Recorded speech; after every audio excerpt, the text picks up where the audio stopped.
আমাদের প্রেমের কথা চ্যানেলটির সকল প্রকারের পাঠ গল্প দেখতে আমাদের চ্যানেলটি সাবস্ক্রাইব করে পাশে থাকা বেল আইকনে ক্লিক করুন। Are you okay? ইসরাত ঢোক গেল, তার কান্না আসছে। বলতে ইচ্ছে করলো আমি ঠিক নেই, কিন্তু বলা হলো না।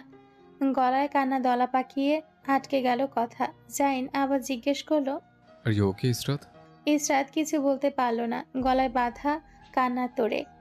কথা গুছিয়ে নিয়ে কিছু বলতে নিবে তার আগেই জাইন বলল, আমি একটু বিজি আছি, এখন আর কল দিয়ে ডিস্টার্ব করো না। ইসরাত বিমূঢ় হয়ে কথা বলতে পারল না। গুছিয়ে রাখা কথাগুলো অগোছালো হয়ে গেল। ইসরাতের কানে ফোন ধরা রইল। জাইন কল কেটে দিল। ইসরাত কিছুক্ষণ ফোন কানে নিয়ে দাঁড়িয়ে রইল। তার পুরো পৃথিবী ঘুরছে। সে কি সবার কাছে বোঝা হয়ে গেল? সে কি সবার লাইফে ডিস্টার্বনেস হয়ে যাচ্ছে? সবাই কেন তার সাথে এমন করছে? সে কেন কল দিতে গেল জাইনকে? তারপর একে একে চোখে ভেসে উঠল বিয়ের পরের খাবার টেবিলে বসার পর মেহরুন্নিসার এক এক কথা। ইসরাতের মনে হলো তার শরীরের প্রতিটি অংশে কেউ ছুরি দিয়ে বারবার আঘাত করছে। হঠাৎ করে মাথা ভু ভু করে উঠল। মেয়েটার মনে হলো তার মাথার মধ্যে কোনো পোকা ঢুকে গিয়েছে। শরীরের প্রতিটি কোষে চলাচল বন্ধ হয়ে গিয়েছে। শ্বাস নিতে পারল না। সেকেন্ডের ভেতর মনে হলো যেখানে দাঁড়িয়ে আছে সেখানটা দুলে উঠেছে। ব্রেনের প্রতিটি রগ ছিঁড়ে যাবে ইসরাতের কাছে মনে হলো। কোষ বিভাজনের এক একটা কোষ চলাচল বন্ধ হয়ে গেল। চোখের সামনে দেওয়াল ধীরে ধীরে ধোঁয়াশার মতো হয়ে গেল। মনে হলো দেওয়ালগুলো তার গলা চেপে ধরতে হাত বাড়িয়ে এগিয়ে আসছে। ইসরাতের হাত থেকে মোবাইল পড়ে গেল। অতিরিক্ত চিন্তার ফলে চোখের মধ্যবিন্দু থেকে এক ফোঁটা তরল জল চোখ বেয়ে নেমে আসলো। ধীরে ধীরে সব অন্ধকার হয়ে আসলো। কানের কাছে শুধু দুটো শব্দ ঝাপসাভাবে শোনা গেল। ইসরাত, তুমি ঠিক আছো? মমো ক্লাসরুম থেকে প্রফেসরের পারমিশন নিয়ে ফেসিলিটিস রুমের দিকে গেল। হালকা মুখ ধুয়ে চোখ তুলে তাকাতেই আয়নায় দেখলো পেছনে অগ্নিমূর্তি হয়ে মাহাদিকে দাঁড়িয়ে থাকতে। মমো চোখ বড় বড় করে বিস্ময় নিয়ে পেছনের দিকে ফিরে তাকালো। ফিরে তাকাতে পারলো কই, মাহাদি গাল চেপে ধরল মমোর। মমো গাল থেকে হাত ছোটানোর চেষ্টা করলো, তবুও মাহাদি ধরেই রাখলো। এই তুই আমাকে আবার ব্লক করে রেখেছিস কেন? তুই আমার সাথে আবার ঢং শুরু করেছিস, তাই না? আমার সাথে এসব রং ঢং একদম করবি না। এসব ন্যাকামি আমি দু চোখে দেখতে পারি না। পিটিয়ে তোর ন্যাকামি ছুটিয়ে দেবো, শালার ন্যাকার গোষ্ঠী। মমো গাল থেকে হাত টেনে ছোটানোর চেষ্টা করে কাঁপা কাঁপা গলায় বলল, আমি নুসরাতকে বলে দিব আপনি আমাদের ন্যাকার গোষ্ঠী বলেছেন। তো বলিস না, আমি ভয় পাই নাকি তোর এই নুসরাতকে? মমো হাত ছোটানোর চেষ্টা বাদ দিয়ে সন্দেহের নজরে মাহাদির দিকে তাকালো। আপনি শিওর তো আপনি নুসরাতকে ভয় পান না? মাহাদি গাল থেকে হাত একটু ঢিলে করলো। মমোর গালগুলো আঙ্গুল দিয়ে চেপে ধরায় লাল হয়ে গিয়েছে। বুড়ো আঙ্গুল দিয়ে দাগ বসে যাওয়া জায়গায় স্লাইড করতে করতে মাহাদি বলল, আমি ওকে ভয় পাই না। বন্ধুর বউ হিসেবে সম্মান করি আর ছোট বোন হিসেবে ওর কথা রাখার চেষ্টা করি, এই যা। হাত দিয়ে লাল হয়ে যাওয়া জায়গায় আরেকটু ধীরভাবে ঘষতে ঘষতে বলল, ব্লক করেছিস কেন? তোকে বলছি না 1 মাস পর আমার ছায়াও দেখবি না? তাহলে আবার ব্লক করেছিস কেন? ছোট মানুষ বুঝিসনি, ব্লক করে দিয়েছিস। এবারের মতো মাফ। বাসায় গিয়ে ভালোই ভালোই ব্লক খুলে ফেলিস। মাহাদি হাত সরিয়ে নিয়ে যথেষ্ট দূরত্ব নিয়ে দাঁড়ালো। মমোর কোনো নড়চড় না দেখে বলল, ভালো মুখে বলেছি, চুপচাপ গিয়ে খুলে ফেলবি। আমি যদি আবার বলি তাহলে সেটা মোটেও ভালো মুখে বলা হবে না। তাহলে আজ আসছি, তুই মনে রাখিস কথাগুলো। মাহাদি হাতের আঙ্গুলে গাড়ির চাবি ঘুরিয়ে ঘুরিয়ে বের হয়ে গেল। মমো তাকিয়ে রইল মাহাদির দিকে। কালবৈশাখী ঝড়ের মতো এসে ঝড় দিয়ে এখন আবার শান্তভাবে ফিরে যাচ্ছে।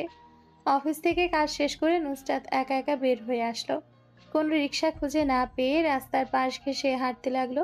কিছুক্ষণ হাঁটার পর ফুটপাত পেরিয়ে ব্রিজে উঠতেই একটা ছেলে নুসরাতের পথ এসে রোধ করে দাঁড়ালো। নুসরাত ছেলেটার দিকে তীক্ষ্ণ চোখে তাকিয়ে রইল। ষষ্ঠ ইন্দ্রিয় বলল বিপদ সংকেত। নুসরাত এক হাত পেছনে নিয়ে রাখলো। আগে ভাগে রেডি হলো। ছেলেটা এদিক সেদিক কিছু করার চেষ্টা করলে সে ঘুষি মেরে উড়িয়ে দিবে। ছেলেটা নুসরাতের মুখের সামনে এসে শ্বাস ছাড়তে বিশ্রী গন্ধ নাকে লাগলো। ছেলেটার শ্বাসের গন্ধে নুসরাতের মনে হলো পেট ঠেলে বমি বের হয়ে আসবে। নুসরাত ছেলেটাকে নিজের সামনে থেকে সরতে না দেখে হাত পেছন থেকে ঘুরিয়ে নিয়ে এসে থাপ্পড় মারল। ছেলেটা মাতাল থাকায় এক থাপ্পড় খেয়ে ব্রিজের উপর লুটিয়ে পড়ল।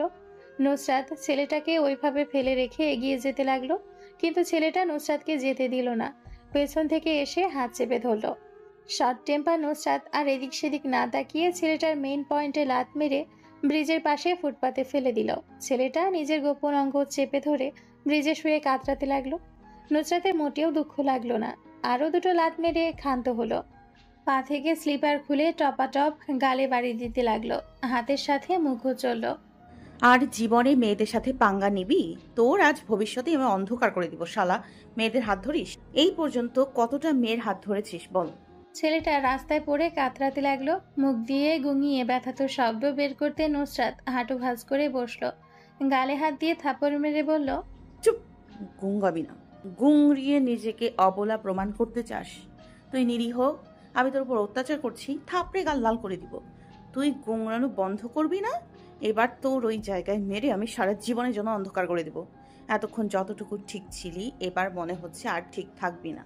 নুসরাত পা তুলে লাত মারতে যাবে, পেছন থেকে সাইরেনের শব্দ ভেসে আসলো। পেছনে তাকিয়ে গাড়ির সামনের আলোর জন্য কিছু দেখতে পারল না। গাড়ির লাইট এসে নুসরাতের চোখে লাগলো। নুসরাত চোখে হাত দিয়ে গাড়ির দিকে তাকালো। গাড়ি এসে তার পাশ ঘেঁষে দাঁড়ালো। নুসরাত পুলিশের গাড়ি দেখেও অতটা পাত্তা দিল না। ছেলেটাকে আরও দুটো থাপ্পড় মেরে নিজেকে শান্ত করলো। এরই মধ্যে গাড়ি থেকে পেট উঁচু দারোগা নেমে আসলেন। দারোগার পেট দেখে নুসরাতের কাছে মনে হলো শার্ট ছিঁড়ে পেট বের হয়ে আসবে, না হলে অতিরিক্ত পেট মোটা হওয়ার জন্য দারোগার পেট ব্লাস্ট হওয়ার সম্ভাবনা রয়েছে। ঠোঁট চেপে হাসলো দারোগার পেটের দিকে তাকিয়ে। দারোগা পান খাওয়া লাল দাঁত বের করে বলল, তুমি এই ছেলেটাকে মারছো কেন? তো মারবো না তো চুমু খাবো। সরকারি পেশাদারের সাথে মুখ সংযত রেখে কথা বলো। ছেলেটার কি এমন ক্রাইম ছিল যে তুমি ওকে রাস্তায় ফেলে মারছো? নুসরাত ওপরের দিকে হাত তুলে আড়মোড়া ভাঙলো। দারোগার দিকে কোনা চোখে তাকিয়ে বলল, আসলে এই মাতাল আমাকে মদ খেয়ে ওদিকে টেনে নিয়ে যেতে চাইছিল। কোন দিকে? আরে ওদিকে বোঝেন না, জঙ্গলের দিকে নিয়ে যেতে চাইছিল। তোমাকে টেনে নিয়ে যেতে চাইলে ও এভাবে উল্টে এখানে পড়ে আছে কেন? আসলে কি হয়েছে, এই মাতালটা আমার হাত ধরতে আমি মাতালটাকে এমন থাপ্পড় মেরেছি যে ও রাস্তায় পড়ে মুখ ছেঁচে গিয়েছে। নুসরাত প্রচুর আগ্রহ নিয়ে বলল, আপনারা দেখতে চান কিভাবে আমি থাপ্পড় মেরেছি? দারোগা হ্যাঁ বলতে গিয়ে কেসে উঠলেন। নুসরাত হাঁ করে দারোগার দিকে তাকিয়ে আছে। দারোগা কঠোর হওয়ার চেষ্টা করে নুসরাতের দিকে রাগী চোখে তাকালেন। তোমার হাত ছেলেটা চেপে ধরায় তুমি ওকে এত পিটিয়েছো, ও তো কিছু করেনি। তাহলে আপনি বলতে চাইছেন এই মাতালটা আমার সাথে কিছু করার পর আমি একে থাপ্পড় মারতাম, এর মেইন পয়েন্টে শট মারতাম? আমি সেটা কখন বললাম? আর তুমি ছেলেটার মেন পয়েন্টেও লাথি মেরেছো একটা। চলো হাজতে চলো, একদিন তোমাকে রাখতে হবে। তুমি বাংলাদেশের আইন সংবিধান লঙ্ঘন করেছো। আঙ্কেল, একটা না তিনটে মেরেছি মেইন পয়েন্টে। দারোগা তাকিয়ে রইলেন। মেয়েটা কি অবলীলায় নিজের দোষগুলো স্বীকার করছে? সুমন, ওকে গাড়িতে তোলো আর মাতালটাকেও সাথে তোলো। আমি উঠে যেতে পারবো। ওই শালা মাতালকে আপনারা তুলুন গাড়িতে। নুসরাত চুপচাপ গাড়ির পেছনে গিয়ে উঠে বসলো। তার সামনের সিটে মাতালটা পড়ে পড়ে গুঙাচ্ছে। নুসরাতের ইচ্ছে করলো আরও দু একটা লাথি মারার জন্য, সবের দোষ। এর জন্য তাকে আজ হাজতে যেতে হচ্ছে। পুলিশ স্টেশনে যাওয়ার পর নুসরাত পায়ের ওপর পা তুলে বেঞ্চে বসে রইল। দারোগা নুসরাতের সামনের টেবিলে বসে থাকলেন। নুসরাতের বসে থাকতে থাকতে কোমর ধরে গেল। আঙ্কেল, বসতে বসতে কোমর ধরে গিয়েছে, একটু হাঁটার ব্যবস্থা করে দেওয়া যাবে? এভাবে বসে থাকো, তোমার বাসার মানুষ না আসা পর্যন্ত এমনভাবে বসে থাকতে হবে। কাউকে কল দিলে তো আসবে।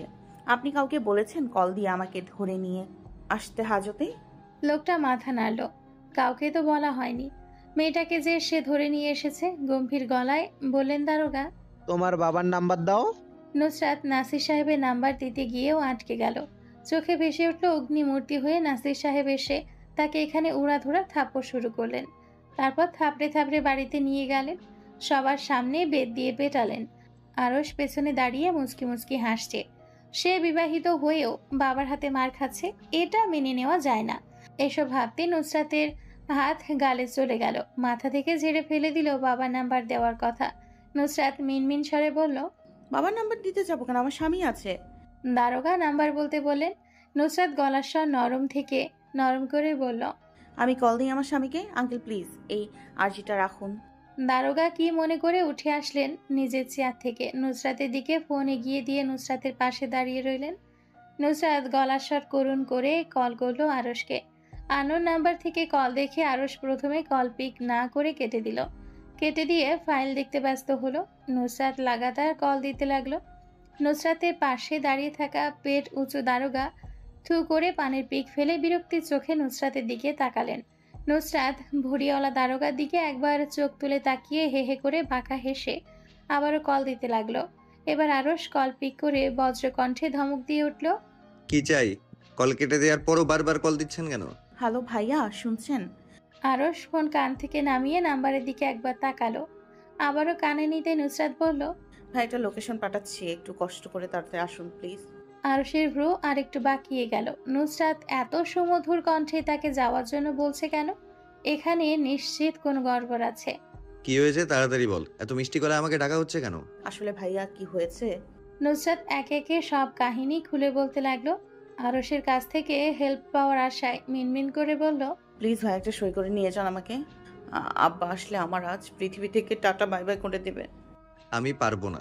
আব্বাকে বলতাম, কিন্তু আব্বা আসলে বলবে সৈয়দ বাড়ির কোনো মেয়ে কোনো দিন হাজতে আসেনি, তুমি বেয়াদ্দব। সেটাও পূরণ করে দিয়েছো। আল্লাহ তোমার হেফাজত করুক। তোমার মতো এত বেপরোয়া বেয়াদ্দব অভদ্র মেয়ে আল্লাহ কাউকে না দেয়। সৈয়দ বাড়ির কোনো মেয়ে কোনো দিন হাজতে এসেছিল না আসেনি, তুমি এসে গিয়েছো। হাজতে এসে আমাকে ধন্য করেছো।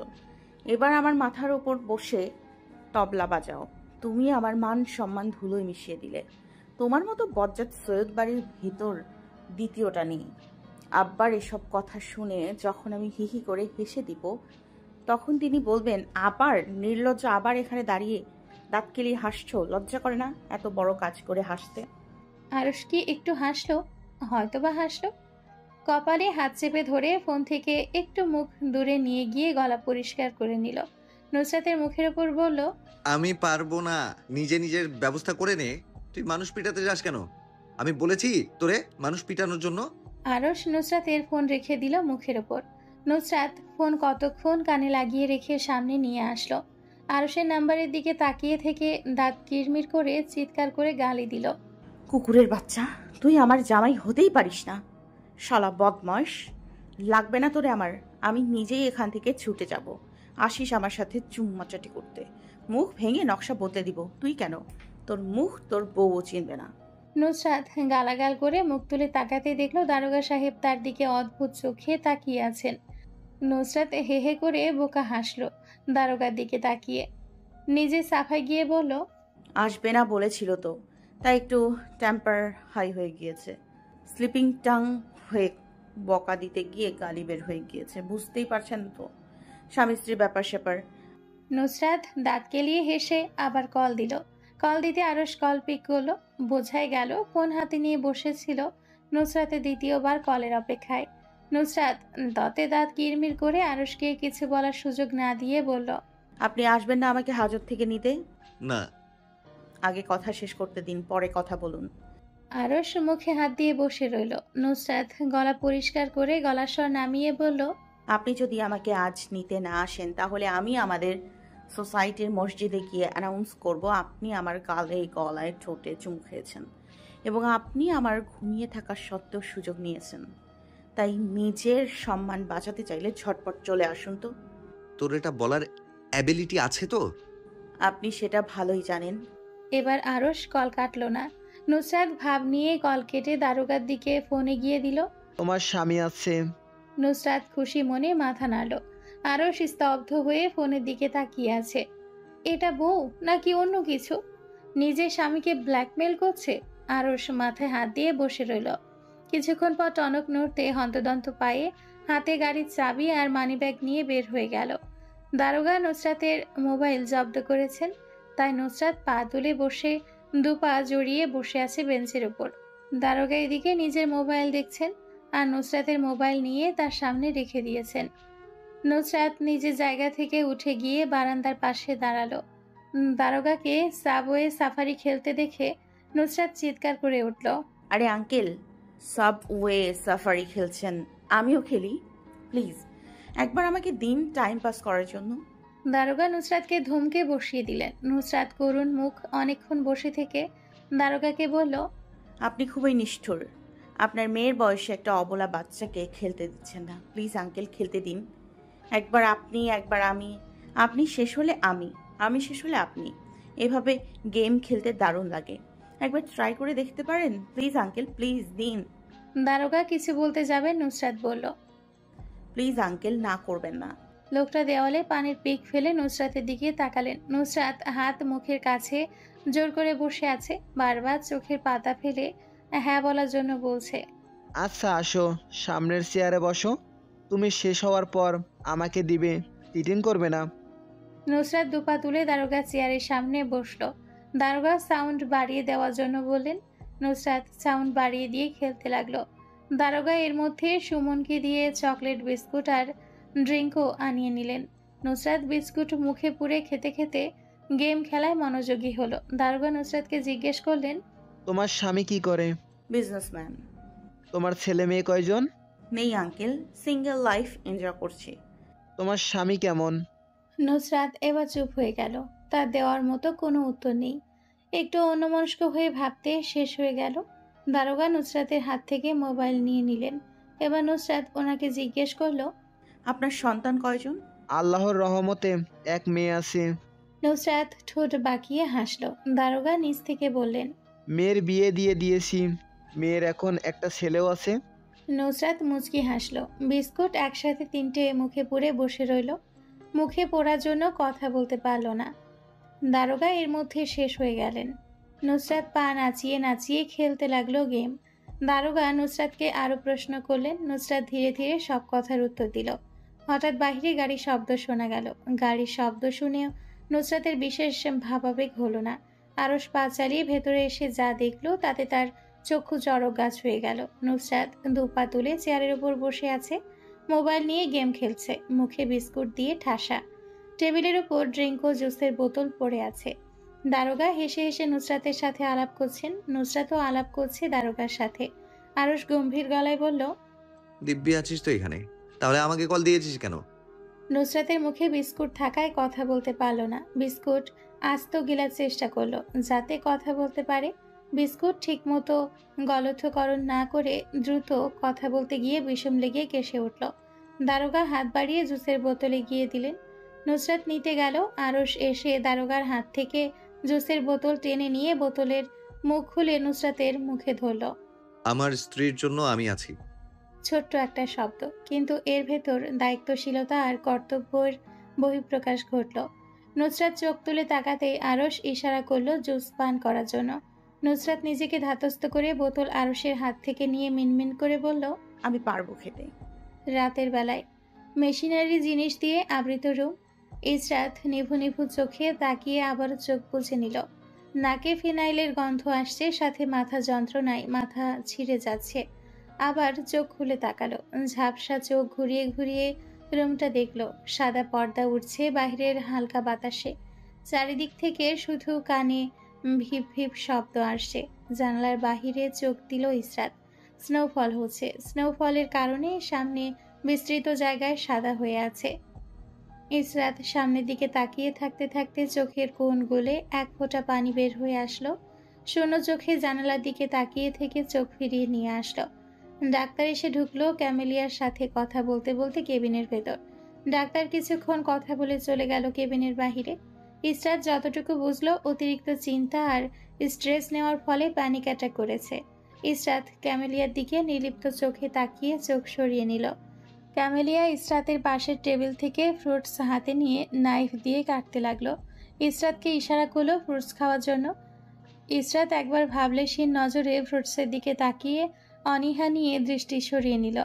ইসরাত ক্যামেলিয়ার দিকে তাকালো, শান্ত গলায় বলল, আমার মোবাইল কোথায়? ক্যামেলিয়া মুখ কালো করে নিল, মিনমিন করে বলল, তখন তুমি অজ্ঞান হয়ে যাওয়ার পর মোবাইল হাত থেকে পড়ে গিয়ে ডিসপ্লে চলে গিয়েছে। আমি অনেক চেষ্টা করেছি কিন্তু টাচ কাজ করছে না। তোমার মোবাইল সাথে আছে? ইসরাত মুখ গম্ভীর করে শুয়ে রইল। চোখ বুজে ক্যামেলিয়াকে উদ্দেশ্য করে বলল। ক্যামেলিয়া মাথা নাড়িয়ে হ্যাঁ বলল। ইসরাত কথা বলতে ইচ্ছে করলো না। শরীরে অন্যরকম অস্বস্তি অনুভব করছে। চোখ বুজে থেকে আদেশের স্বরে বলল, আমি যে নাম্বার বলছি সেটা টাইপ করে তোমার মোবাইল দাও আমার কাছে। ইসরাত টেনে টেনে নাম্বার বলল। ক্যামেলিয়া নাম্বার ডায়াল করে ইসরাতের হাতে দিল। ইসরাত চোখ বুজে ফোন কানে চেপে ধরল, গম্ভীর গলায় বলল, আমার স্পেস চাই ক্যামেলিয়া। ইসরাতের আর কোনো শব্দ ব্যয় করতে হলো না। ক্যামেলিয়া চুপচাপ কেবিন থেকে বের হয়ে গেল। রিং হয়ে কল কাটার সেকেন্ড আগে নুসরাত কল ধরল। নুসরাত ফিসফিস করে বলল, হ্যালো, কে বলছেন? ইসরাত হাই হ্যালো করলো না, সোজা কথায় আসলো। ছোট শব্দ ব্যবহার করে বলল, আমি দেশে আসছি। নুসরাত বিকট শব্দে চেঁচিয়ে উঠল। কি? নুসরাত নিজেকে ধাতস্থ করে নিল। একবার গাড়িতে তার পাশে বসে থাকা আরশের দিকে চোরা চোখে চেয়ে নিল, যে তার দিকে ঠান্ডা চোখে তাকিয়ে আছে। নুসরাত চোখ সরিয়ে এনে ফোন কানে লাগালো। ফোনের দিকে তাকিয়ে আরেকবার নিজেকে ধাতস্থ করে নিল। এটা ইসরাত। ইসরাতের উদ্দেশ্যে বলল, কবে আসছিস আর কখন? এখনো প্রসেসিং করিনি, আর্জেন্ট ব্যবস্থা করে আসছি। বাড়িতে কাউকে জানিয়েছিস? না। কেন? কারণ আমি বাড়ি ফিরছি না। তোকেও জানাতাম না, কিন্তু তুই আমার জন্য ফ্ল্যাট দেখবি বাংলাদেশে, তাই জানিয়েছি আমি তোকে। নুসরাত ইসরাতের কথা বাতাসে উড়িয়ে দিল। তার কাছে মনে হলো ইসরাতের থাকার বিষয় নিয়ে পরে ভাবা যাবে। আচ্ছা, সবকিছুর আপডেট টাইমে টাইমে আমাকে দিস, আমি অপেক্ষায় থাকবো। আচ্ছা। ইসরাত ফোন কাটতে নিল। নুসরাত বলল, এই দাঁড়া, কল কাটিস না। ইসরাত বিরক্তির গলায় বলল, আবার কি? তোর গলা এমন ভাঙা ভাঙা মনে হচ্ছে কেন? তুই কি অসুস্থ? ভিডিও কল দিত। এরকম ভিপ ভিপ শব্দ তোর কাছ থেকে আসছে কেন? তুই কি হসপিটালাইজড? ইসরাতের গলা কিছুটা কেঁপে উঠল। গলা পরিষ্কার করে বলল, আমি হসপিটালাইজড এমন কেন মনে হলো তোর? না, তোর কথা শুনে সন্দেহ হচ্ছে। আবার প্যানিক অ্যাটাক হয়েছে নাকি? ইসরাত থতমত খেলো। ঢোক গিলে নুসরাতের সাথে কথা শেষ করতে চাইল ধরা পড়ার ভয়ে। না, তেমন কিছু না। তাহলে কেমন কিছু? আমার নাকে কিরকম হসপিটালের গন্ধ আসছে। Are you all right bro? Yeah, I am. আচ্ছা, ভালো থাক, পরে কথা বলবো। নুসরাতের কথা না শুনে ইসরাত কল কেটে দিল। নুসরাত কান থেকে ফোন নামিয়ে মুখের সামনে ধরে বলল, যা বাবা, কল কেটে দিল? কি এমন তারা যে কল কেটে দিল এত তড়িঘড়ি করে? আমাকে বিদায় নিতেই দিল না। গাড়ির কোণ ঘেঁষে বসে আছে নুসরাত। আর ওর মুখ চোখ শক্ত করে গাড়ি চালাচ্ছে। গাড়ির সাথে আরেকটু কোণ ঠাসা হয়ে বসলো মেয়েটা। জানালার ওপর হাত রেখে বাহিরের দিকে তাকিয়ে রইল। শাঁসা করে বাতাস এসে জানালার ভেতরে প্রবেশ করেছে। বাতাসের ঝাপটায় নুসরাতের চুলগুলো উঠছে। হঠাৎ করে নুসরাতের নাক পিটপিট করতে শুরু করলো। নাক মুখ কুচকে হা হা হাতছু দিয়ে উঠল। নাক হাতের পিঠে ঘষে বাহিরের দিকে তাকিয়ে রইল। আরশ চুপচাপ গ্লাস তুলে লক করে দিল। নুসরাত ভ্রু বাঁকিয়ে তাকালো আরশের দিকে। শাহপরান বাজারে আসতেই ছোটখাটো একটা জ্যামের সৃষ্টি হলো। নুসরাত আরশের দিকে না তাকিয়ে বলল, গাড়ির কাঁচ নামান। আরশ কথা বাড়ালো না, গ্লাস নামিয়ে দিল। নুসরাত চোখ বের করে বাহিরের জ্যাম দেখতে লাগলো। একটা ছেলেকে গাজরা বিক্রি করতে দেখে নুসরাত ছেলেটাকে গাড়িতে বসে চিৎকার করে ডাক দিল। আরশ চোখ ঘুরিয়ে ঘুরিয়ে চারিদিকে তাকালো। কেউ কি তাদের দিকে তাকিয়ে আছে সেটা একবার খেয়াল করে নিল। যখন দেখলো কেউ তাকাচ্ছে না, তখন হাঁপ ছেড়ে বাঁচল। দাঁতে দাঁত চেপে বলল, মাঝ রাস্তায় গলা ফাটিয়ে চিৎকার করছিস কেন? ভদ্র মানুষের মতো আচরণ করা যায় না? আপনি তো জানেন আমি অভদ্র, তাহলে কেন ভদ্র মানুষের মতো আচরণ করব? আর আমি মাঝ রাস্তায় এভাবে গলা ফাটিয়ে চিৎকার করি? প্রয়োজন হলে গলা খুলে হাতে নিয়ে চিৎকার করব। আরও সে পাগলের সাথে কথা বাড়ালো না। ছেলেটা নুসরাতের দিকে গাজরা নিয়ে এগিয়ে আসলো। নুসরাত ছেলেটার থেকে চোখ ফিরিয়ে আরশের দিকে মিটমিট চোখে তাকালো। আরশ নুসরাতকে মিটমিট করে তাকাতে দেখে নিজেও ভ্রু বাঁকা করে তাকালো। তার দিকে এভাবে তাকিয়ে আছে কেন? ভ্রু উঁচিয়ে জিজ্ঞেস করলো, কি? নুসরাত ঝটপট উত্তর দিল, কিনে দিন। পারবো না। নুসরাত দাঁতে দাঁত চেপে কটমট করলো। আরশ পাত্তাই দিল না নুসরাতের দৃষ্টি। আমি একজন ওয়েল ডিপেন্ডেন্ট মেয়ে, আমার জিনিস আমি নিজে কিনতে পারি, অন্য কারোর আমার দরকার নেই। আরশ চোখ উল্টে নিল। নুসরাত নিজের প্যান্টের পকেট থেকে 50 টাকার নোট বের করলো, যা দুমড়ে মুচড়ে গিয়ে অবস্থা যাতা। 50 টাকা পকেটে পেয়ে নুসরাত বিজয়ের হাসি হাসলো। আরশ ঠোঁট বাঁকিয়ে হাসতে যাবে, তার আগেই দেখলো নুসরাত ছেলেটাকে দাঁড়াতে বলে গাড়ির কাজ তুলে ফেললো। আরশের কিছু বুঝে ওঠার আগে নুসরাত নিজের হাত নিয়ে আরশের প্যান্টের পকেটে ঢোকালো। মানিব্যাগ টেনে বের করতে নিল। আরশ এক হাত দিয়ে নুসরাতের হাত চেপে ধরলো প্যান্টের উপর থেকে। নুসরাতের হাত থেকে মানিব্যাগ নেওয়ার জন্য নিজের হাত ঢোকালো প্যান্টের পকেটে। নুসরাতের হাত থেকে মানিব্যাগ আলগোছে নিয়ে এসে নিজের হাতের মুঠোয় রাখলো। নুসরাত করুণ চোখে তাকিয়ে থেকে বড় গলায় বলল, আমি কে? আরশ ভ্রু বাঁকালো। অনীহা নিয়ে জিজ্ঞেস করলো, তুই কে? আমি স্ত্রী। আরুষ কপালে হাত দিয়ে চেপে ধরে জানালার বাহিরে চোখ রাখলো হাসি আটকানোর জন্য। হালকা কপাল ঘষে হাসি থামিয়ে নুসরাতের দিকে আবারও ফিরে তাকালো। নুসরাত তিক্ত বিরক্ত হয়ে বলল, আরে ভাই, দিচ্ছেন না কেন? আমি তো আপনার বউ, তাই না? আপনার টাকা মানে আমার টাকা, আমার টাকা মানে আমার টাকা। আরুষ গম্ভীর মুখ বানিয়ে বসে রইল। নুসরাত চোখ ঝাপটে বলল, ভাই দিয়ে দিন, এগুলো তো আমার অধিকার, প্লিজ দিয়ে দিন আমাকে। আমাকে আমার অধিকার থেকে বঞ্চিত করবেন না প্লিজ। নুসরাতের এত কথায় আরুষ গলল না। মেয়েটা বুঝলো এই শালাকে এভাবে পটানো যাবে না, অন্য ট্রিক্স ব্যবহার করা লাগবে। চলুন ডিল করি।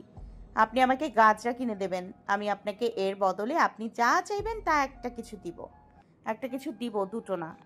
আরুষ এবার মানল। নুসরাতের দিকে তাকিয়ে প্রসন্ন হয়ে হাসলো।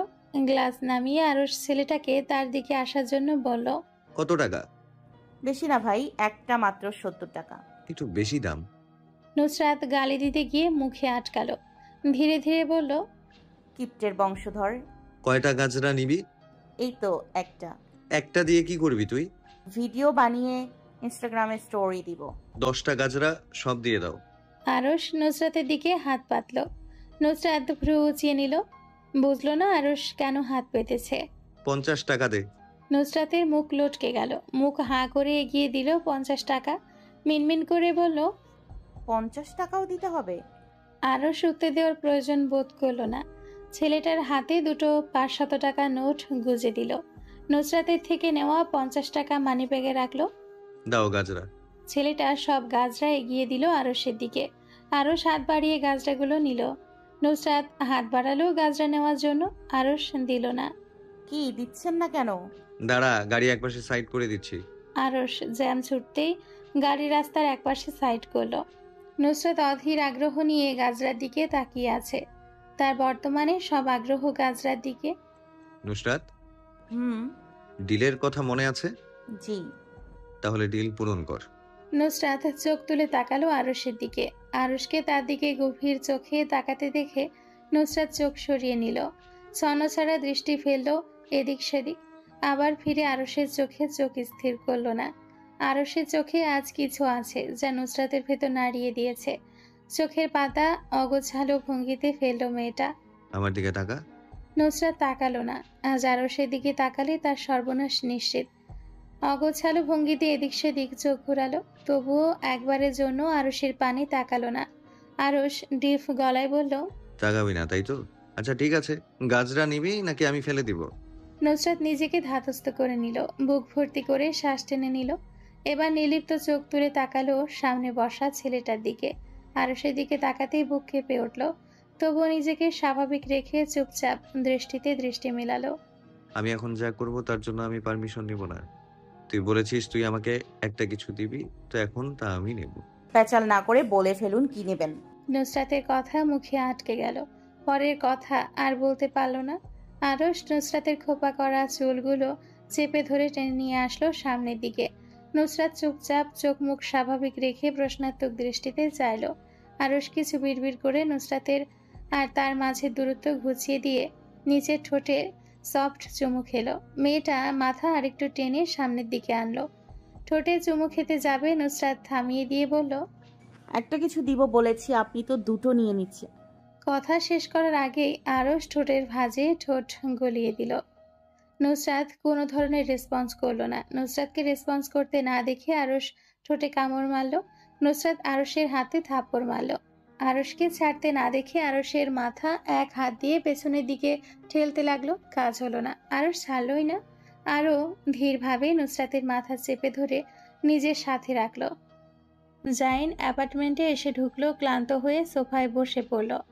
ইসরাতের রুমের দিকে ক্লান্ত দৃষ্টি ছুড়ল। রুম লক করা দেখে ফোন হাতে নিল। ফোন হাতে নিতেই কিছু নোটিফিকেশন শো করলো। তাতে ইসরাতের অনেকক্ষণ আগের মেসেজ শো করছে। জাইন মেসেজে ক্লিক করলো, যাতে লেখা ছিল, আমি ক্যামেলিয়ার সাথে আছি। জাইন ইসরাতকে কল দিতে গিয়েও দিল না, অনেক রাত হয়েছে দেখে। সকালে কল দিবে ভেবে ফোন রেখে রুমে চলে গেল ফ্রেশ হতে। সকাল 9:10। ফোনের শব্দে ঘুম ভাঙল জাইনের। অনেক রাত করে ঘুমানোর জন্য সকালে ঘুম থেকে উঠতে অনেক দেরি হয়ে গেছে। জাইন লাফিয়ে ওয়াশরুমে ফ্রেশ হতে চলে গেল। ফ্রেশ হয়ে বের হয়ে কোনো দিকে না তাকিয়ে অফিসের উদ্দেশ্যে রওনা হলো। অফিসে পৌঁছানোর পর জাইন নিজের কাজ নিয়ে ব্যস্ত হয়ে পড়ল। কিছুক্ষণ পর কেউ এসে নক করলো জাইনের কেবিনের বাহিরে। জাইন চোখ তুলে দরজার দিকে তাকিয়ে আবার চোখ ফিরিয়ে নিয়ে কাজ করতে লাগলো। আপনাকে মিসেস জোসেফ ওনার কেবিনে ডেকে পাঠিয়েছেন। জাইন কোনো প্রতি উত্তর করলো না। জাইন নিজের হাতের কাজ শেষ করে ধীরে সুস্থে কেবিন থেকে বের হলো। বড় বড় পা ফেলে এলিভেটরের দিকে গেল। এলিভেটরে গিয়ে নির্দিষ্ট বোতামে চেপে দাঁড়িয়ে রইল। May I come? Yes come. আপনার অপেক্ষায় ছিলাম mister Zain. How are you? I am good. কোনো দরকার ছিল আমাকে ডেকে পাঠালেন? আপনাকেই তো আমার দরকার। কিছু কি বললেন? এমিলি দুপাশে মাথা নাড়ল। এমিলি চুপচাপ দাঁড়িয়ে থেকে অনেক সময় অতিবাহিত করলো। জাইন বিরক্ত হয়ে হাতের ঘড়ি চেক করলো। কথায় কিছুটা ঝাঁজ মিশিয়ে বলল, কি বলবেন মিস এমিলি? এমিলি কিছুক্ষণ আমতা করলো, নিজেকে ধাতস্থ করে নিয়ে বলল, মিস্টার জাইন, আমি আপনাকে পছন্দ করি অ্যান্ড আমি আপনাকে ডেট করতে চাই।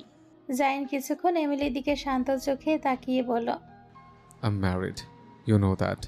I know, but I like you Zain. কিন্তু আমার লাইফে ইসরাত আছে। এমিলি ঠোঁট কামড়ে কিছু ভাবল, ঠোঁটে মৃদু হাসি ঝুলিয়ে বলল, আচ্ছা ইসরাত ওর জায়গায় থাকবে, তুমি আমার সাথে ডেট করবে। সরি মিসেস এমিলি, আমার এরকম কোনো ইন্টেনশন নেই। I think I am obsessed with my wife. Excuse me. Mister Zain, listen to me. Zain কথা না শুনে বের হতে যাবে কেবিন থেকে। এমিলি তার হাত চেপে ধরল। জাইন নিজের হাত ছাড়িয়ে নিল এমিলির হাত থেকে। এমিলি বলতে শুরু করলো, কি নেই আমার মাঝে? টাকা পয়সা সৌন্দর্য কি নেই? ওই বিচ মেয়ের মাঝে কি আছে যে তুমি আমাকে ছেড়ে ওকে চুজ করছো? Just shut up. তোর সাহস কি করে হয় আমার ওয়াইফকে বাজে কথা বলার? অন্তত তোর মুখে আমি আমার ওয়াইফের চরিত্রের বর্ণনা শুনতে আসবো না। তুই কাকে বীজ বলছিস যে স্বামী তাকে সত্যি অন্য পুরুষকে প্রেমের প্রস্তাব দেয়? জাইন এমিলির গলা চেপে ধরল। এমিলি অট্ট হাসিতে মেতে উঠল। তোমার ইসরাতকে আমি আস্ত রাখবো না। তুমি আমার না হলে কারোর হতে পারবে না। How dare you! আমার ওয়াইফকে স্পর্শ করার চেষ্টা করবি না। আমার ওয়াইফের কিছু হলে আমি এই জাইন তোকে চিন্তা পুঁতে ফেলবো। কথাটা মনে থাকে জানো। জাইন নিজের হাত এমিলির গলা থেকে ছাড়িয়ে আনলো। জাইন বের হতে যাবে, এমিলিয়া ছ্যাঃ বলে মুখের বিকৃতি ঘটালো। তুমি কোথায় যাচ্ছ? জাইন কোনো প্রতি উত্তর করলো না, সামনের দিকে তাকিয়ে দাঁড়িয়ে রইল। এমিলি নিজের কথার উত্তর দিল, তোমার কেবিনেই যাচ্ছ। যার গলায় চেপে ধরলে তার কোম্পানিতেই কাজ করবে। তোমার এত অ্যাটিটিউড দেখিয়ে কি হলো জাইন? সেই তো আমার কোম্পানিতেই থাকবে। আমার দেয়া ইউরো দিয়ে তোমার সংসার চলবে। তুমি আমার নখের যোগ্য নয়।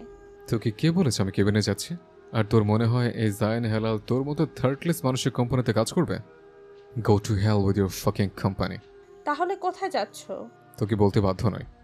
ও বুঝতে পেরেছি, তোমার ওয়াইফের কাছে যাচ্ছ। It's none of A business. এবার তো কনফার্ম তুমি ওই বিচ গার্লের কাছেই যাচ্ছ। তোর নোংরা মুখ দিয়ে ওর নাম নিবি না। ও, তা ইসরাত কি অ্যাপার্টমেন্টে আছে? জাইন এমিলির কথায় পাত্তা না দিয়ে বের হয়ে আসলো। আজকাল মমও ভার্সিটিতে যাচ্ছে না, সব সময় সে নিজের রুমেই থাকে। বিশেষ প্রয়োজন ছাড়া রুম থেকে বের হয় না। খাওয়া দাওয়া অনিয়ম করে। সব সময় কিরকম একটা ভয় থাকে। জানলার পাশে দেওয়ালে মাথা ঠেস মেরে বসে আছে। আজও বসে আছে দেওয়ালের সাথে মাথা লাগিয়ে।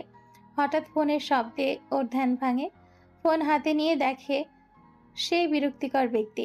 মমো বিরক্তিতে মুখের বিকৃতি ঘটিয়ে কল ধরল।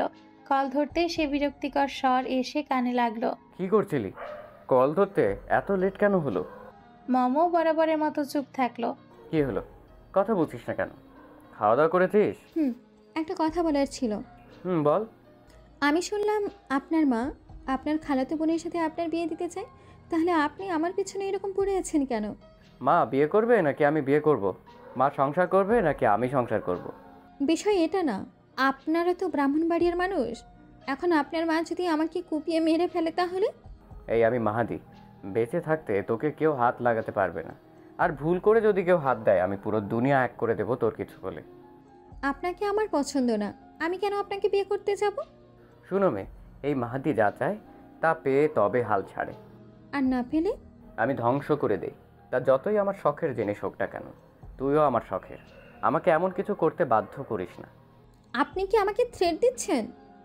আমি কখন থ্রেট দেই না আমি করে দেখাই। আচ্ছা বুঝলাম। তাহলে আমি একটা কথা বলি, আপনি আমার কথাটা রাখবেন। আপনি এইভাবে আমাকে ডিস্টার্ব করবেন না। আপনার হুটহাট এইসব কাজে আমি কোনো কাজে মনোযোগী হতে পারছি না। কথা বলতে বলতে মমো চোখ ভিজে উঠল। আমি ভার্সিটির ক্লাসে মনোযোগী হতে পারি না, রাতে ঘুমাইতে পারি না। এরকম করলে আমি আমার এক্সাম খারাপ করব।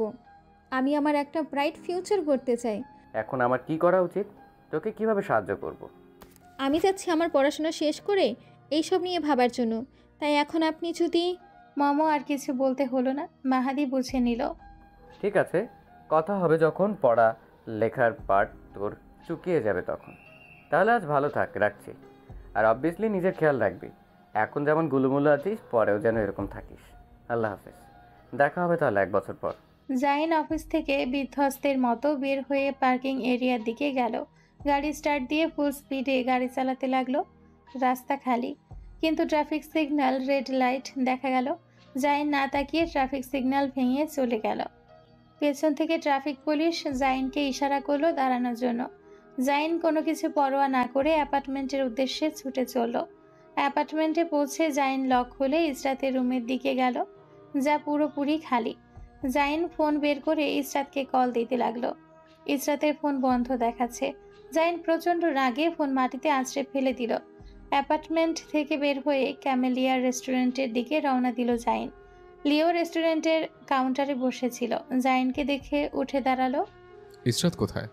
আমি কি জানি? তোমার স্ত্রীর খবর আমি কি করে জানবো? ক্যামেলিয়া কোথায়? বাসায়। অ্যাড্রেস দাও। লিও কোনো কথা না বলে চুপচাপ বাসার অ্যাড্রেস দিয়ে দিল। জাইনকে কিরকম দেখতে লাগলো তার কাছে। ক্যামেলিয়া হসপিটাল থেকে বাসা, বাসা থেকে হসপিটাল। ইসরাতের সাথে দৌড়ঝাঁপ করার ফলে শরীর একটু অসুস্থ বোধ করছিল, তাই রেস্টুরেন্টে যায়নি। সকাল থেকে বেডে শুয়ে আছে। হঠাৎ কলিং বেলের শব্দে বেড থেকে উঠে আসলো সে। জাইনকে গ্লাসের মধ্যে দিয়ে দেখে মুখ কালো করে দরজা খুলল। দরজা খোলার সাথে সাথে ক্যামেলিয়াকে কোনো কিছু বলার সুযোগ না দিয়ে জাইন বলতে লাগলো, ইসরাত কোথায়? ইসরাইটকে দিয়ে তোমার কি কাজ? জাইন করুণ চোখে তাকিয়ে থাকলো। ক্যামেলিয়া কিছুক্ষণ চুপ থেকে বলল, আজ একদিন পর তুমি ওর খোঁজ নিতে এসেছো? যখন ও কল দিয়েছিল ওর কথা না শুনে ফোন কেন রেখে দিয়েছিলে? পরে কল দিয়ে ওর খোঁজ নিয়েছিলে, এখন এসেছো কেন? প্লিজ ক্যামেলিয়া বলো, ইসরাত কোথায়? ক্যামেলিয়া কিছুক্ষণ জাইনের দিকে তাকিয়ে দেখলো জাইনকে, তারপর মুখ ফুলিয়ে বলল, ইসরাইট সকালে বের হয়েছে, কিন্তু কোথায় গিয়েছে বলে যায়নি, আর কখন আসবে সেটা জানি না। আমি কি ইসরাত না আসা পর্যন্ত এখানে অপেক্ষা করতে পারি? ক্যামেলিয়া শুধু মাথা নাড়ল। জাইন ক্যামেলিয়ার বাসায় ইসরাতের জন্য অপেক্ষা করতে লাগলো।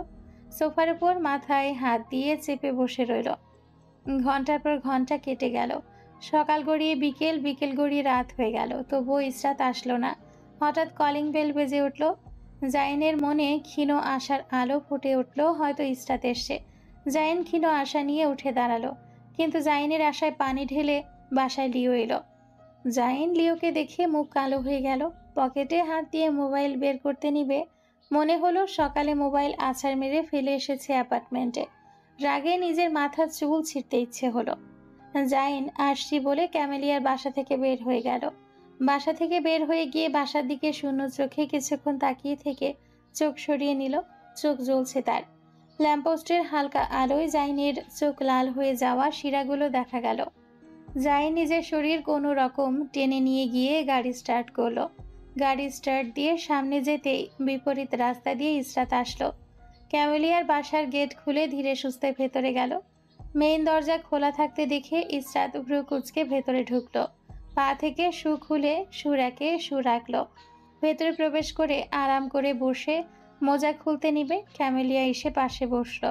সারাদিনে হয়ে যাওয়া ঘটনা এক এক করে সব বলতে লাগলো। ইসরাত মুখ গম্ভীর করে নিশ্চুপ হয়ে শুনল ক্যামেলিয়ার কথা।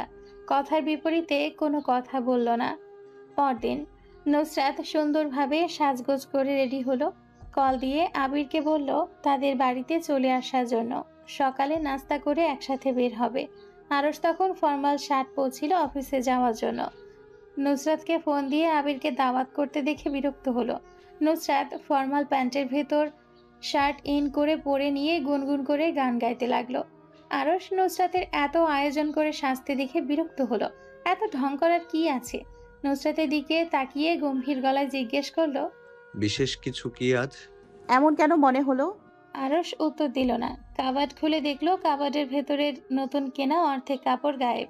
বিরক্তির চোখে একবার তাকালো নুসরাতের দিকে। নুসরাত আরশের দিকে তাকিয়ে ভ্রু উচালো। আরশ তিক্ত বিরক্ত হয়ে বলল, আমার সব কাপড় নিয়ে তুই কি করিস? আপনার কাপড়গুলো এত ভালো আর সফট, দেখলে ইচ্ছে করে পরে নিতে, তাই দু একটা চুরি করে নিয়ে পরি আর কি, বেশি না, দু একটা। আরশ তর্কে জড়ালো না। তর্ক করে কি হবে, সেই তো নিয়ে পড়বে। কাবার্ড ছোট ড্রয়ার খুলে কিছু খুঁজতে লাগলো। নুসরাত ভ্রুকুচকে জিজ্ঞেস করলো, কি খুঁজছেন? আরশ উত্তর করলো না। নুসরাত একটু এগিয়ে গেল আরশের দিকে, পিঠে হাত রেখে নরম কণ্ঠে জিজ্ঞেস করলো, বলুন, খুঁজে দিচ্ছি। আমার ব্র্যান্ডেড মাল, যেটা কেলভিন কেলিনের। আরশ হাত চালাতে চালাতে মৃদু শব্দে উত্তর করলো, আরে আপনি ব্র্যান্ডের জিনিস এভাবে নষ্ট করছেন দেখে আমি ওটা দিয়ে সর্দি মুছে ধুয়ে তুলে রেখেছি। আবার যখন সর্দি হবে নাক মুছবো, এমনি এমনি নষ্ট করার কোনো দরকার আছে? নুসরাত লজ্জা পাওয়ার মতো করে বলল, আপনিও না? আরশ দাঁত কিরমির করলো। নাক ফুলিয়ে নুসরাতের দিকে তাকিয়ে চোয়াল শক্ত করে বলল, কি বললি আবার বল? আরে কানে কম শুনছেন নাকি? বলেছি নাক মুছে তুলে রেখেছি। ভালো কাজ করেছিস। তোর মতো মাথা মোটাকে নিয়ে আমি কি করব? তুই আমার পরার জিনিস নিয়ে নাক মুছছিস। আমি ওটা একদিনও ইউজ করিনি। এই জন্যই তো নাক মুছেছি, আমার দেখেই মনে হয়েছে নিউ মাল এটা, তাই তো নাক মুছে তুলে রেখেছি। নুসরাত চুল আঁচড়ানোর জন্য চিরুনি হাতে নিল। চুলে চিরুনি লাগানোর আগে আরশ রাগে নুসরাতের চুল ধরে টেনে ধরল। নুসরাত চুলের মাঝে নিজের হাত চেপে ধরে আরশের দিকে চোখ তুলে তাকালো। চোয়াল শক্ত করে আরশ বলল, টাকা বের কর। নুসরাত মুখ দিয়ে ব্যথিত শব্দ বের করলো। আরশের দিকে ব্যথিত চোখে তাকিয়ে বলল, আপনি নারী নির্যাতন করছেন, আমি আপনার নামে কেস করব। যা করার করিস, দেখবো কি করতে পারিস। আমার আগে টাকা বের কর। আমার 5,000 টাকার জিনিস দিয়ে তুই নাক মুছিস। নুসরাত ব্যথা ভুলে চোখ বড় করে মুখ হাঁ করে তাকালো। আরশ নুসরাতের চুল ধরে আরেকটু জোর দিয়ে টান মারলো। আরে ভাই, চুল ধরে টানাটানি করছেন কেন? নুসরাতের বাচ্চা, আমি তোর চুল ধরে টানছি, এটা তো সৌভাগ্য। আমার হাত কেমন নিষ্পিস করছে তোকে পিটানোর জন্য। ভাগ্য ভালো তোর, আমি তোকে পেটাচ্ছি না। অন্য ছেলে হলে তোকে পিটিয়ে তক্তা বানাতো। নুসরাত শব্দ করে হাসলো। ঠোঁট মেলে আরশকে ভেঙিয়ে বলল, আমার এখনো বাচ্চা হয়নি, তাই নুসরাতের বাচ্চাকে ডেকে কোনো লাভ নেই। এখনো কোনো প্রসেসিংও শুরু করিনি বাচ্চা পয়দা করার জন্য, কিছুদিন পর শুরু করব। আরশ চোয়াল ঝুলিয়ে তাকিয়ে রইল। এটা মেয়ে হতেই পারে না। লজ্জা নারীর ভূষণ, এর মধ্যে লজ্জা বলতে কোনো ডিকশনারি নেই। তো লজ্জা বলতে কোনো ডিকশনারি আছে? না, নেই। আরশ চুল ছেড়ে দিল নুসরাতের। নুসরাতের দিকে তাকিয়ে দেখলো গান গিয়ে চুল আঁচড়াচ্ছে। আরশ নুসরাতের দিকে এক পা এগিয়ে গেল। তোকে আমি একটা থাপ্পড় মারি। তোর এই হাসি হাসি মুখ দেখতে আমার মোটেও ভালো লাগছে না। নুসরাত গাল বাড়িয়ে দিল থাপ্পড় মারার জন্য। আরশ দীর্ঘ নিঃশ্বাস ছাড়ল। তার অতিরিক্ত রাগেই ইচ্ছে করছে না থাপ্পড় মারতে, অন্য কিছু করতে ইচ্ছে করছে। আরশ ঠান্ডা চোখে তাকিয়ে নুসরাতের দিকে এগিয়ে গেল। নুসরাত আয়নার সামনে চুল খোপা করছিল। আরশকে পেছনে দাঁড়িয়ে থাকতে দেখে খোপা করা বাদ দিয়ে আরশের দিকে ফিরে তাকালো। আরশের মতিগতি তার কাছে ঠিক মনে হলো না। চুল বাঁধতে নিবে আরশ দুর্বোধ্য হাসি হেসে নুসরাতের কোমর চেপে ধরল। নুসরাত বিস্ময় নিয়ে জিজ্ঞেস করলো, কি? আরশ কথা বলল না। ক্রোধে চোয়াল শক্ত করে নুসরাতের গালের দিকে অগ্রসর হলো। নুসরাতের নরম গালের ত্বকে সূচালো দাঁত স্পর্শ করলো। ঝাঁঝালো স্পর্শে হাত থেকে বাঁচতে নুসরাত আরশকে ঠেলে সরাতে চাইল। আরশ সরলই না। আরশকে সরতে না দেখে নুসরাত ব্যথায় চিৎকার করে উঠল, এবার তুই যদি না সরিস আমি ভুলে যাব তুই কে। মেইন পয়েন্টে লাথি মেরে তোর ভবিষ্যৎ অন্ধকার করে দিব। দূরে সর, শালালু ইচ্ছা কোথাকার। মেয়ে দেখলেই ঢলাঢলি চুমাচুমি আর কামড়াকামড়ি করতে ইচ্ছে করে। আজ সব বের করে দিব তোর। আরশ নুসরাতের হুমকি ধামকিতে একটুও সরল না। নুসরাত দু হাত দিয়ে ঘুষি মারতে যাবে। আরশ নুসরাতের দু হাত চেপে ধরে উপরের দিকে তুলে রাখলো। নুসরাতের গালের দিকে সূক্ষ্ম নজরে তাকালো। গালে দাঁতের দাগ পড়ে গিয়েছে, কিছু জায়গায় রক্ত ছোপ ছোপ হয়ে জমা হয়েছে। এবার কিছুটা শান্তি লাগছে। নুসরাতকে ছেড়ে দিয়ে দূরে সরে গেল। মুখ দিয়ে শীষ বাজিয়ে গিয়ে আয়নার সামনে দাঁড়ালো। হাত দিয়ে চুল ব্যাকব্রাশ করে নেকটাই পরে নিল। ড্রেসিং টেবিলে রাখা নুসরাতের জিনিসের মধ্যে থেকে ব্ল্যাক টাই সেলিন পারফিউম নিয়ে সারা শরীরে স্প্রে করলো। তারপর নাক টেনে ঘ্রাণ নিল। কি ভালো সুগন্ধ। যাই বলি আর তাই বলি, এটা পারফিউম চয়েস ভালো আছে। আরও আয়নার সামনে থেকে সরে যেতেই নুসরাত আয়নার সামনে গিয়ে দাঁড়িয়ে খুঁটিয়ে খুঁটিয়ে নিজের গাল দেখতে লাগলো। আরও সাথে কোট নিয়ে রুম থেকে বের হতে হতে আদেশের স্বরে বলল, ওয়ান টাইম লাগিয়ে নিস। সকালের খাবার টেবিলে সবাই বসে আছে। আরশ আর নুসরাত দুজন দুপাশে সামনাসামনি বসে আছে। হেলাল সাহেব রুটি মুখে পুরে কথা শুরু করলেন। ইনায়াকে তুলে নিয়ে আসতে যাচ্ছি।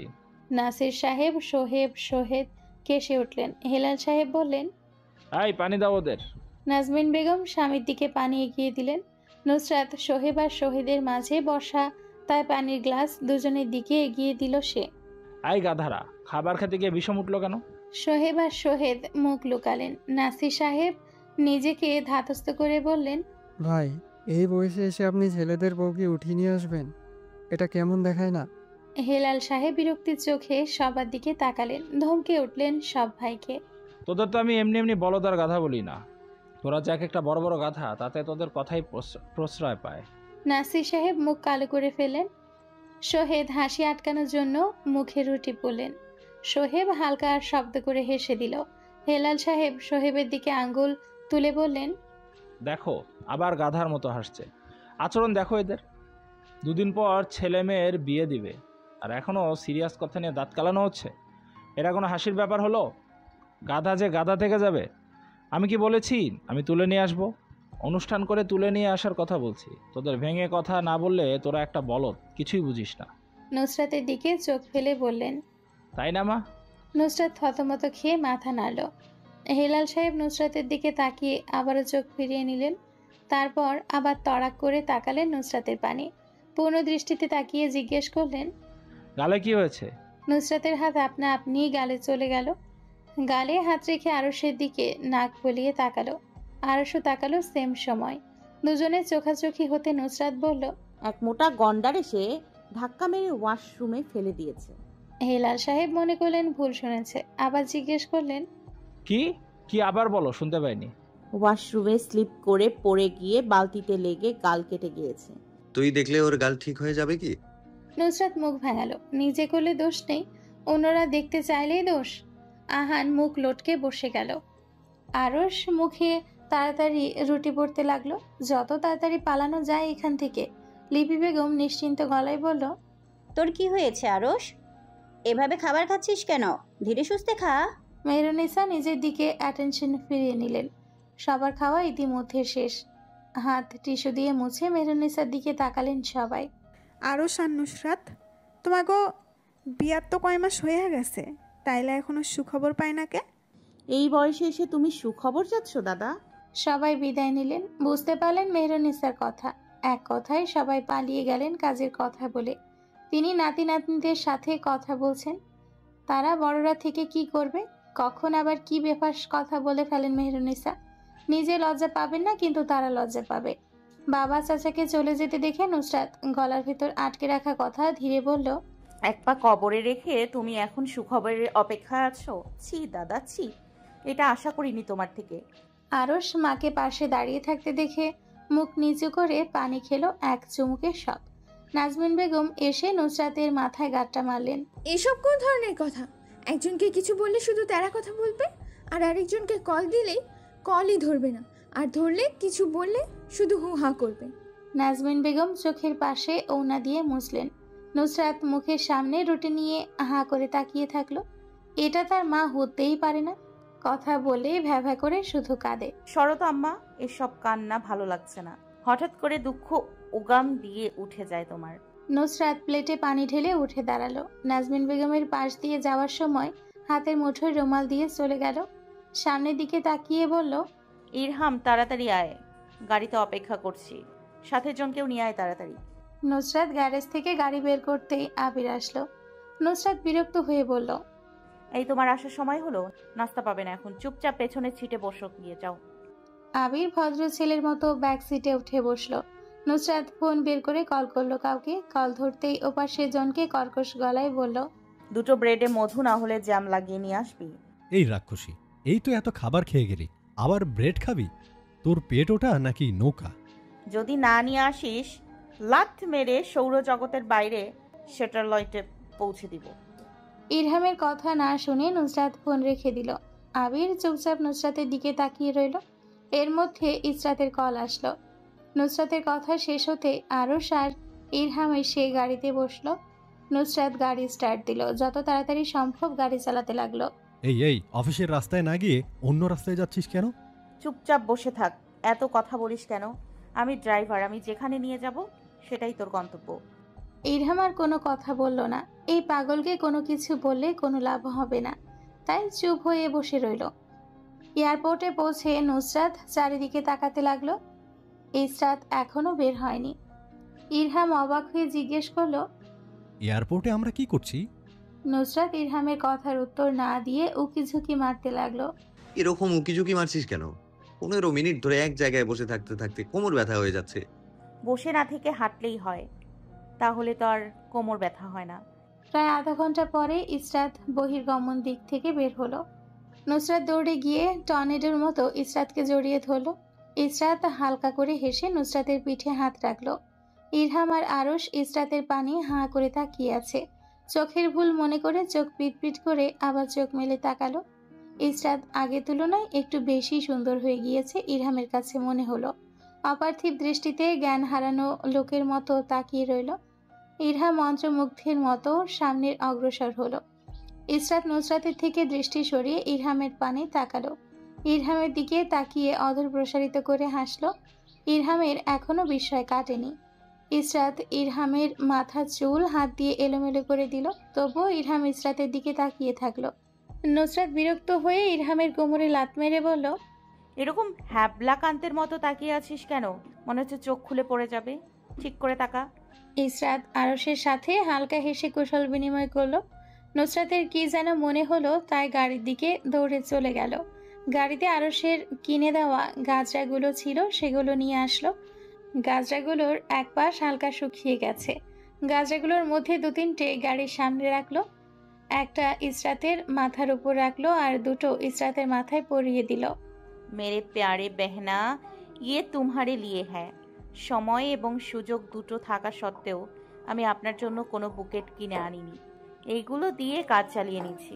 বুঝতে হবে আজকাল আমি সংসারী হয়ে যাচ্ছি।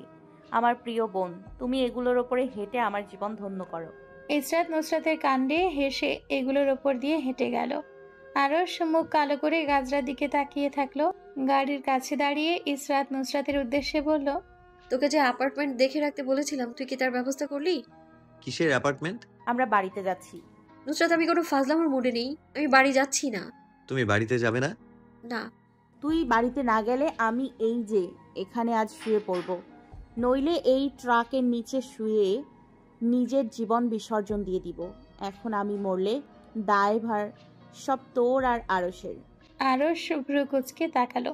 নুসরাত সেদিকে পাত্তা না দিয়ে এয়ারপোর্টের সামনে পার্কিং করে রাখা গাড়ির সামনে রাস্তায় শুয়ে পড়ল। ইসরাত, আরশ, ইরহাম বিমূর নেত্রে নুসরাতের পানে চেয়ে রইল। শুয়ে পড়বে বলেই শুয়ে পড়ল। নুসরাত, উঠ বলছি, সবাই আমাদের দিকে তাকাচ্ছে। তাকিয়ে থাকুক, তাতে আমার কি? তুই বাড়িতে না গেলে আজ আমি এখানে এইভাবে শুয়ে থাকবো।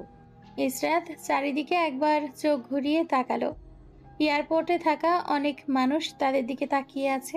মান সম্মান বাঁচাতে ইসরাত বাধ্য হয়ে বলল, উঠ, আমি যাবো বাড়িতে। এখন হ্যাঁ না বলে দেখা যাবে এই মেয়ে এখানে সারাদিন শুয়ে থাকবে। এর নির্ঘাত মাথায় সমস্যা আছে। বাসায় গিয়ে আম্মুকে বলতে হবে একে যত তাড়াতাড়ি সম্ভব সাইকিয়াট্রিস্ট দেখানোর জন্য। নুসরাত এক লাফ দিয়ে উঠে দাঁড়ালো। উঠে দাঁড়িয়ে ইসরাতের লাগেজ টেনে নিয়ে আসলো। এই ইরহাম গাধার মতো দাঁড়িয়ে আছিস কেন? এগুলো ডিক্কিতে তোল। ইরহাম বাধ্য ছেলের মতো লাগেজ গাড়িতে তুলল। নুসরাত গাড়ি ড্রাইভিং সিটে উঠে বসলো। ইসরাত নুসরাতের পাশে উঠে বসলো। আমি কোথায় বসবো? নুসরাত ইরহাম আর আবিরের দিকে ইশারা করে বলল, ওদের দুটোর মাঝখানে বসুন। নুসরাত শুনল না। আরশ ইরহামকে মাঝে বসার জন্য বলল। ইরহাম বলল তার মাঝখানে বসলে শ্বাস বন্ধ হয়ে যায়। আরশ ব্যথিত চোখে তাকিয়ে গিয়ে মাঝে বসলো। আবির আরশের দিকে বিরক্তির চোখে তাকিয়ে বাইরের দিকে দৃষ্টি দিল। জায়ান আজকাল নিজের কাজে অনেক ব্যস্ত, ইনায়াকে ঠিকমতো সময় দিতে পারছে না। জায়ান নিজের কেবিনে বসে কাজ করছিল, হঠাৎ উদ্ভ্রান্তের মতো কেবিনে প্রবেশ করলো ইনায়া। এসে জায়ানকে জড়িয়ে ধরে কান্না শুরু করলো। আকস্মিক ইনায়ার এই রকম আচরণে জায়ান স্তব্ধ হয়ে গেল। জায়ান ইনায়ার পিঠে হাত দিয়ে বলল, কি হয়েছে? ইনায়া কোনো কথা বলল না, জায়ানকে ধরে কান্না করতে থাকলো। জায়ান আরও 2-1 বার জিজ্ঞেস করলো, কিন্তু ইনায়া কোনো কথা বলল না। জায়ান হাল ছেড়ে এইভাবে ইনায়াকে জড়িয়ে ধরে রাখলো। দীর্ঘ আধ ঘন্টা পর ইনায়া কান্না করা থামালো। তুমি আবার আমাকে ইগনোর করছো? কখন করলাম? তাহলে মেসেজ কলে রিপ্লাই দিচ্ছ না কেন? আর একটু বিজি ছিলাম, এজন্য মেসেজ কলে রিপ্লাই দিতে লেট হয়েছে। আর এভাবে কান্না করে কি আছে? ইনায়া কান্নার জন্য ফুপিয়ে উঠল। জায়ান পিঠে হাত বুলিয়ে দিল। ইনায়া ধ্যান ঘোরাতে বলল, আচ্ছা জানো কি হয়েছে? না বললে কিভাবে জানবো? জায়ান হেসে উঠল। তারপর সকালের কথা ইনায়ার কাছে একে একে বলতে লাগলো। ইনায়া কথা শুনে হাসতে হাসতে গড়াগড়ি খেলো জায়ানের বুকের ওপর। একটা আবদার করব, রাখবে?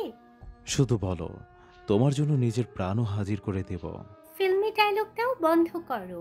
আচ্ছা কি আবদার বলো? শপিং করতে যাব। জায়ান ইনায়ার দিকে চোখ পিটপিট করে তাকালো। আবার সেই শপিং? এতদিনে একটু সেভিংস করেছে, তাও এভাবে উড়ে যাবে? জায়ান অসহায় গলায় বলল, আজ যেতেই হবে। আজ না গেলে হয় না? হ্যাঁ, আজ যেতেই হবে, না গেলে হবে না। জায়ান মুখ দিয়ে টেনে টেনে দুঃখ ভরা স্বরে বলল, আচ্ছা চলো। সারা রাস্তায় ইসরাত চুপ করে বসেছিল গাড়ির বাহিরের দিকে তাকিয়ে। নুসরাত মাঝ রাস্তায় গাড়ি দাঁড় করিয়ে প্যাপো করা বাঁশি কিনল। গাড়ি চালাতে চালাতে ইসরাতের কানের গোড়ায় বাঁশি নিয়ে বাজালো। গাড়ির সোসাইটির ভেতর ঢুকতেই ইসরাতের ভেতর কম্পন শুরু হলো। দাঁত দিয়ে ঠোঁট চেপে ধরে বসে রইল। গাড়ি বাড়ির সামনে এসে থামলো। হর্ন বাজাতেই রহমান গেট খুলে দিলেন। নাজমিন, রোহিণী, ঝর্ণা রান্নাঘরে কাজ করছিলেন। হেলাল সাহেব ও লিপি বেগম নিজেদের রুমে রেস্ট করছিলেন। নাসির, সোহেদ সাহেব আজ বাড়িতে আছেন, কেউ কাজে যাননি।